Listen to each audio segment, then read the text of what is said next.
Welcome, everybody, to this presentation for the Gurion Conference on How Boys Learn. My name is Dr. Mark Ryan, and I am the very lucky academic dean at the Army and Navy Academy in Carlsbad, California. And we serve boys in grades 7 through 12 in a all-boys military boarding school. And I am very, very lucky to have 4 of our amazing cadets who happen to all be from the continent of Asia, and they're going to tell us a little bit more about learning in their countries of origin and also talk to us about how we learn at Army and Navy Academy. So I'm going to ask each of them to introduce themselves. My name is Jarvis Wayne, and I'm from China, from Chengdu, China, exactly. And it's in the middle of the China. My name's Nam Nguyen. I'm from Hanoi, the capital of Vietnam, and I'm currently a freshman attending Army Navy Academy. I am Renya Suzuki. I am from Yokohama, Japan, right under Tokyo. I am Haliang Neil, or Jack. I'm from Beijing, China, and I'm a senior this year. Very good. I think you have a ring on that shows us that you're a senior. Yes, excellent. Okay, very good. So, gentlemen, I guess my first question is, you all came to the United States to study at an all-boys military school, and probably the education you're getting here is just a little bit different than you might be getting at a school in your countries of origin. And so maybe you could just tell me a little bit, any of you, about what school might look like in your country and how it may be different than what you experience here at Army and Navy Academy. So I would like to say my experience in my origin country is totally different from what I got from here. In China, we usually wake up at 7 o'clock to do some morning runs, as well as doing here. And we all keep studying until I want to say 10. It's like 15 hours studying, just sitting there and doing homework for 15 hours.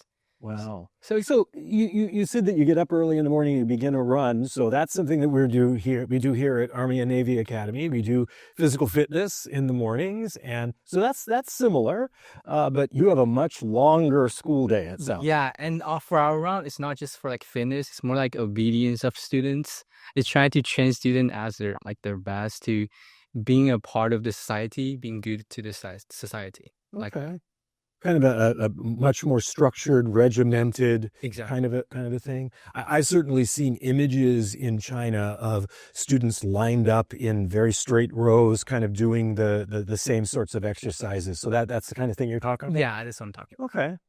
And what else is different maybe in a home country about the way you learn or how school is taught or what the school day is like?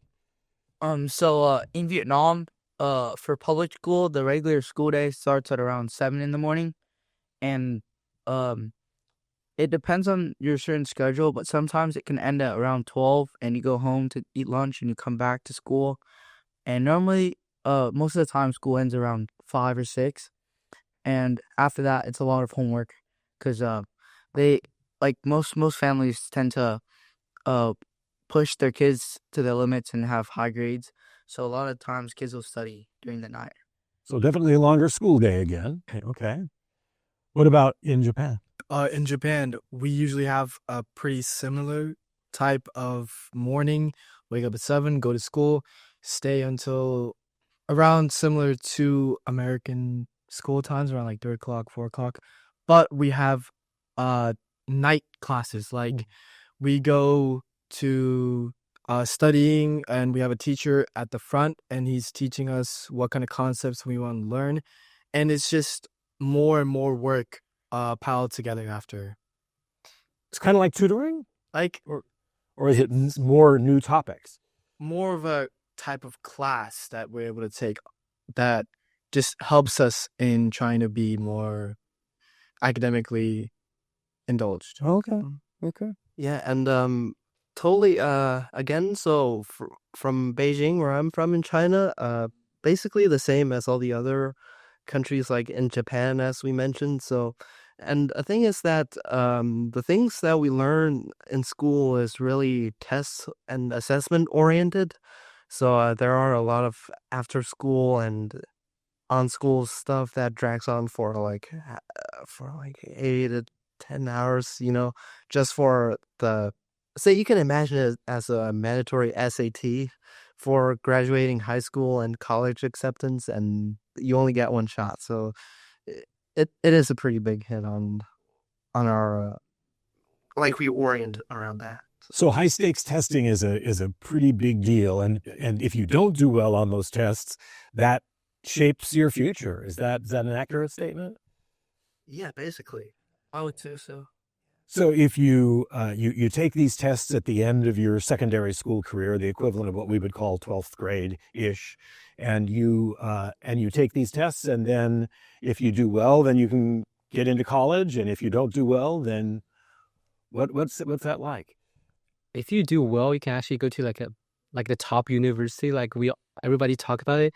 But if you do like in the middle or like really bad, you probably go to find a job or go to we call it as kind of like professionalism college, which you can learn like prepare for a future job like that. So kind of like a trade, like you'd be an electrician or a plumber or a auto mechanic or something like that. Okay. What about what you learn at school in these other countries? Is it the same exact kinds of subjects and topics that you have here in the United States? So I'd say starting from China again, so it goes back all the way to the big test again. So a lot of things are really oriented around that test, and there aren't much electives well, there are some, but very limited. And the main focus is still on what will be covered on the test, and especially in the equivalent of junior and senior year, we start to review the whole thing, and it's becoming more and more that oriented. And a lot of that is probably math, science, language. Math, science, language, all the core classes. Okay. Yeah, I would like to add on a little bit. So it's all mandatory subjects. So you cannot just pick your subject and go to learn it. So you cannot just pick your interest and take that. I see. So there aren't as many elective options or no elective options? Yeah, Dylan? totally not. Oh, none. Okay. That's interesting. Yeah, no, in Vietnam, electives that we call here are considered extracurriculars, and you'd have to spend like your own time, like in the evening or at night, to go like attend those kind of things. And in school in Vietnam, math is like the main subject that everyone is focused on. So it's either math, I think, or I would also say English, as most kids are also trying to go study abroad. Okay. What other things are different about how school, how specifically how classes are taught in your countries of origin compared to how classes are taught here at Army Navy Academy? So I would like to say in China, we're usually just transforming the knowledge between student and teacher. It's like the teacher gonna tell you this, that, and student just to get that, or like the teacher doesn't really care if you understand or not. Just you have to take that to prepare your test. So it's kind of unidirectional. The teacher is sharing the information and the students either absorb it or they don't. Yeah. But it's a unidirectional. It isn't really a discussion between students and teacher. It's really just whatever information the teacher is sharing. It's interesting. Yeah, and the same thing you can actually kind of see in the classroom layouts. Like you can imagine every classroom is basically a whole like smaller lecture hall, like students just sit in a row and listen to the teacher lecture up there. And there aren't much, like compared to over here, there are way lesser hands-on and project-based learning, and a lot more just lecturing on the subjects. In Japan, our classes are very packed, and sometimes some of these classes can be diverse, like, clubs and stuff like that. They're like a lot of fun. You can do different types of electives, like they said, and it's a very controlled classroom. Like you are all having a period of time that you're already been controlled by the school to, tell you what to do, when and where. But after school, you're free by then. But it is a pretty interesting type of teaching. Would you say that the volume in a typical classroom is primarily whatever the teacher is saying, and that there isn't a lot of discussion amongst the students? Yeah, I'd say so. That's the majority of the time. Well, we do have some open discussion or like group work, but compared to here, it's a lot less structured, I'd say, or like it's not as yeah. I would like to say the student never been taught to how to communicate with their peers, but more like they have to do that. But in here, we actually like experience that every single day. So we have more, like from our perspective, we do know how to uh deal with others, like talk with others and share our information with teachers and peers like that. Yeah, in Vietnam, I guess classes are very packed, 20 to 30 students on average. So majority of the time it's, oh, the teacher's gonna say this. I mean, if you don't understand, you're gonna have to go out of like on your own time. You're gonna go have to get a tutor, study on your own, and it costs a decent amount of money to study some of these subjects. Let's talk a little bit more then about how learning at the Army and Navy Academy is different. So, can you just describe for me a little bit about what typical classes are like at Army and Navy Academy, and what some of the different instructional teacher strategies are, and the ways that boys learn here? I would like to give a really good example. Is my AP US history teacher, which is Miss Taylor, and she usually give us a lot of project to do by ourselves, which we have to take the researching and citation by ourselves, not just like observing the knowledge. Then we can have a deeper understanding about maybe the things are not actually using on the AP test, but we do know like that type of history. So projects are a big deal. What are some other things? We get every 45 minutes around, we get time to, just go out and play with, football or lacrosse, something like that, just to, soothe our minds after, just sitting down and doing nothing, just studying the whole time. And it's just more interactive. The teachers are very interactive with the students. You're able to go after school or at night to be able to get some more help if you need help in math, if you need help in any other different type of subjects.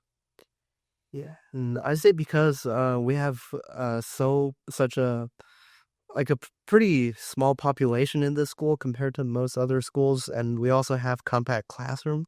So I think that gives us a lot more opportunity to have better communication between the students and the teacher. It almost feels kind of like a study group setting instead of like just only a lecture hall. So. Do many of your classes do group work? I would say majority of my classes do. A lot of like group works and projects compared to my old school. What are some other instructional strategies that teachers use? I could say that compared to my old school, teachers go at our pace instead of like, oh, at the end of the class we have to get this done. It's rather, oh, let's say student A doesn't understand something, we can all slow down, and the teacher can further explain and elaborate on what they're not understanding. Other strategies that teachers use here? So I'd say one of the things is that classrooms do feel like a lot more lively than my old school in China before. It's like sometimes it's subtle, but like even the times that the teacher take to like just chat the time away, or just it doesn't have to be subject related, but that really creates a better community and creates a relaxed environment in the classrooms. So it's what it sounds like is the teachers get to know you a little more on an individual level, and because they know you, that relationship is an important part of the teaching process. Yeah. So I have a really good one. So it's like the distance between me and my teachers getting more closer compared with my original school, because I can tell that teachers are walking around to see how exactly each student are doing in that or topic. But like in my original school, teacher just standing on the stage and just teaching you. But here, we can actually communicate with teacher, or teacher gonna see what doing wrong with you, like at that point. in teacher education classes, we call that the sage on the stage, that the teacher is the sage on the stage and imparts their information and the students just absorb it. But we know that that's not really the best way that people learn. What are some other strategies that you all have seen used or that you see used on a regular basis at Army and Navy? So one of the things I think this year we really just introduced is more and more common of the brain breaks. Well, because we have a much longer class period this year, so I think brain breaks is a really good strategy to balance the studying process. I think it's still important to still sit down and study while you can and focus, and that break is a really good opportunity to switch a mindset and refresh the mind. So you've all been in classes with girls before, and girls do learn differently. So what are some things about how at an all-boys school with only boys in the room, what are some things that teachers do that they might not necessarily do when there were girls in the room, but that are some unique strategies that seem to particularly appeal to boys? What one thing I've noticed is they seem to be more interactive and try to call on us. Oh, let's say, hey Nam, can you get this question answered, please? And then they'll go to the next student and we'll take turns. It kind of gets us like all on the same page. And let's say someone doesn't really understand something, another friend can always jump in and help. Sometimes the teachers are able to give us like group projects like that. It's more like interactive. We're able to make more friends. If you come in to Army Navy Academy, you will always be talking to people. You'll always be interactive. Teachers will always be like saying, "Okay, do you understand this? Do you not understand this?" And they're just a lot more helpful in general. What about competition? Are there competitions in classes? I had my LSE class today, and we had a little extra point competition in which one group is trying to get more points than the other group, and it was just very loud, but it was a very fun experience having to be very competitive, and all of us were going against each other, and it was really nice. Any other experiences with competition? For sure in my English class, although English isn't really very competitive, of course, but our teacher tries to implement like review games where everyone's in teams or maybe we're just individuals trying to fight for a prize. Yeah, and a few years ago when I was taking German class, we used to have those little in-class games where we either have teams or individuals, and we actually compete for reasons, the chocolates. So that was pretty fun, and it really builds a bond too. So Food is definitely an appeal to boys. Girls too, I suppose, but definitely an appeal to boys. Are there any other particular strategies that you find helpful for how boys learn? I have a good one. It's like the visualization. So from my perspective, although I read a lot of books, some philosophy book and some poetry, but I more like visualize things I can actually see from my eyes and accept by my brain. When I'm reading a book, I have to like double time understand it to make sure I have those concepts in my mind. But when I'm strictly seeing like a graph in front of my eyes, I can tell that it is. So, for example, I prefer doing a lab rather than reading like a lab research or whatever. Yeah. So, one of the things that sort of brought to mind is just this idea that visuals are an important teaching and learning strategy for boys. Graphic organizers. Anybody use graphic organizers in classrooms? Yeah, I think I do have some experience. So last year in my AP US history class, towards the end of the year, we actually used the whole big scroll of paper to lay down the whole timeline, and it's just I think it's really useful, and you could lay it out on your desk, like kind of like as a background when you're doing stuff, and you just have that visual. Yeah, I would like to add a little bit. So when we're doing that timeline, we actually draw a graph rather than write a long description about it, events. So that helped me a lot.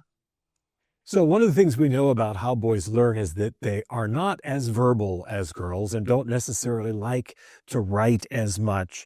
And so drawing pictures is a great strategy to appeal to the male brain. And it sounds like you enjoy it when teachers are involving art and hands-on activities that are engaging you. Um, Great. It sounds like there are a lot of unique things about the Army and Navy classes that are maybe different than what you experienced in other classrooms. If you went back to your home country and you were going to make a presentation to teachers on how they could more effectively teach boys. So you're going back to Vietnam, or you're going back to Japan or to China, and you were going to make a presentation to a group of college students who were studying to be teachers in your home countries. What would you teach those teachers about how to be a more effective teacher of boys? Be interactive, be like friendly, but not too friendly to the point where they think you're a friend, so you can just uh but be friendly, be open, talk to the people, and just in general be positive. To add on to that verbal learning, like you said, boys for sure, like you said, don't really learn verbally like girls. And one tip I would bring up is, like Suzuki said, make it more interactive, make it more fun, make it where everyone can join in, participate, and just work together. So I would like to say, like, the discussion between peoples or peers is really important as well, because maybe the teacher who is a female and she does not really know like what thinking between the boys, but if we are talking with another boy like my peers, we can have like a deeper understanding of each other's, not just like other genders. Yeah, so I think I really do agree with everybody here that so from my experience in my old school, that I do think it would be so much better if the teachers could be more friendly, because in Asian cultures, like we have that natural like hierarchy that the teacher is like above the students and they have to comply and all that. And we do have it here. We do hold respect for the teachers, but the general like atmosphere, it just feels that the teacher and the students are closer. Like we could say we're even just friends, after school, and we could like bring anything up to them. And but in my old school, there was a lot of pressure in communicating with the teachers, and that could be troublesome sometimes. It sounds like relationships are a really important part of quality teaching. And certainly, I think all educators know that. But I think it's powerful for the educators that are in the audience to hear you talk about the importance of relationships, that teachers getting to know you, who you are, what is unique about you, kind of how you tick, because that then helps you feel like that person cares about you and thinks that what you believe and what you are thinking and what you are contributing is important. I'd like to shift gears to the concept of brotherhood. So, being in an all boys school, brotherhood is one of the things that we talk a lot about here. Um, how would you define that, and how would you say that manifests itself at Army and Navy Academy? I would say brotherhood is very big here. I mean, a lot of my friends are. I think some of these friends that you're gonna make can be your lifelong friends. That at the times they can help you.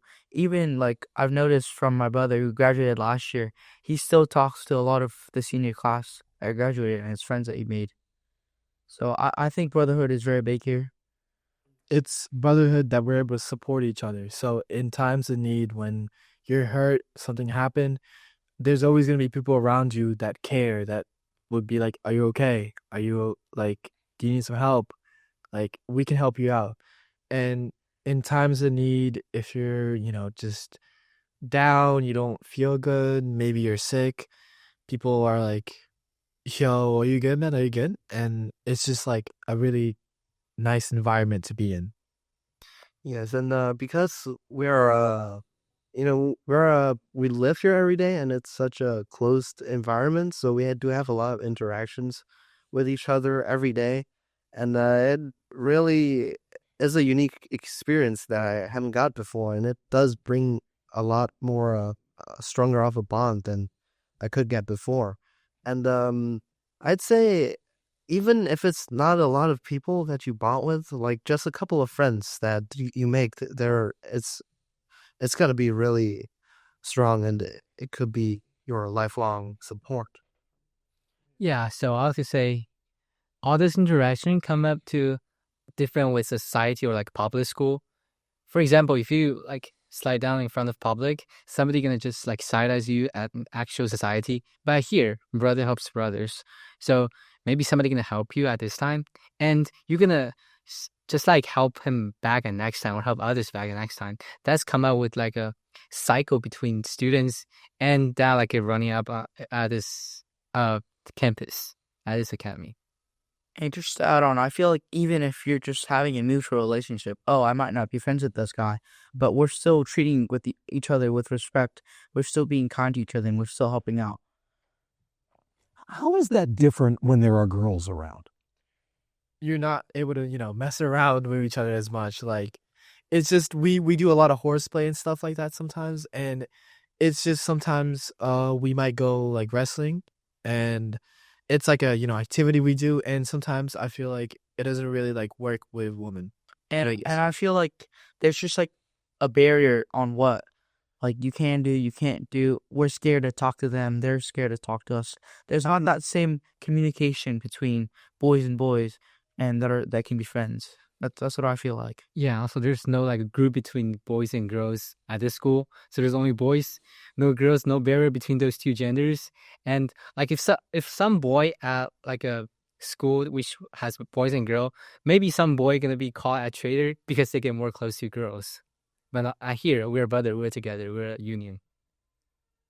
It's interesting because as someone who has been a principal for a long time of co-ed schools, boys do behave very differently when girls are around. And I think one of the interesting things that when I define brotherhood here, I would say that a big part of it is what Dr. Gurian calls aggression nurturance, which is kind of a fancy phrase for exactly what you were just describing: wrestling and jostling with each other and being more physical in ways that at a typical school, when boys do that, they tend to get in trouble.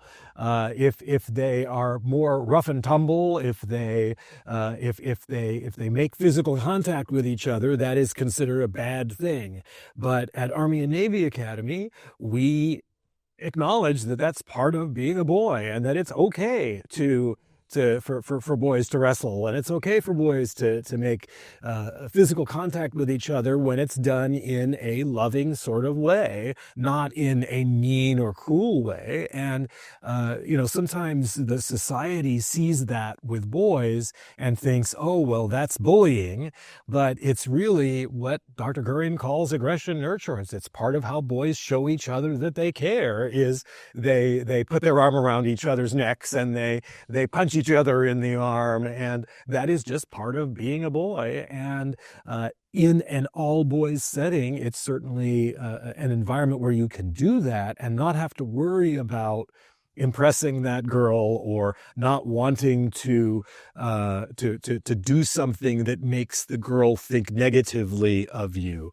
So I think that's an interesting part of the differences between an all-boys school and a co-ed school. Can you guys think of any other things that are different about an all-boys school than a co-ed setting? Like similar to horseplay, we say a lot of things to each other, like funny jokes. We make fun of each other, something that happened to them way before, like falling, tripping or something. There was just some funny stuff that happened to him, and we just kind of like make fun. But it's all love, and we don't mean it in any hateful way. We just want to make some fun jokes. At the end of the day, we're all this close community of just boys who are growing, and we're all friends. We're building a brotherhood. We're having that bond that no other public school that where I went to could have gone, or private school I could have gone could have had that. Yeah, so it is a really unique experience. I acknowledge over here that it really is. It takes you a bit. You feel the adaptation, like it takes the process of adopting such an environment over here, and I think it's just really unique for all of us. And also this type of environment or the interaction between students can also be understood as a in the classroom, emphasized in the classroom also. For example, in the classroom, people are going to be more chill, more like relaxed if there's no girls. But if in public school, I would like to say they're trying to pretend as the perfect men at this classroom, not just like be themselves. So it's more chill here. After a day, I'm not feeling like frustrated, but I can keep talking with my brothers like that. Yeah, just to add on, like at the end of the day, I feel like just to add on with what of course Jarvis said. At the end of the day, I feel like I can be who I am and who I really want to be, and not have to change what I act like because someone else is around. Like I feel like that this environment is very fitting for a lot of people like me.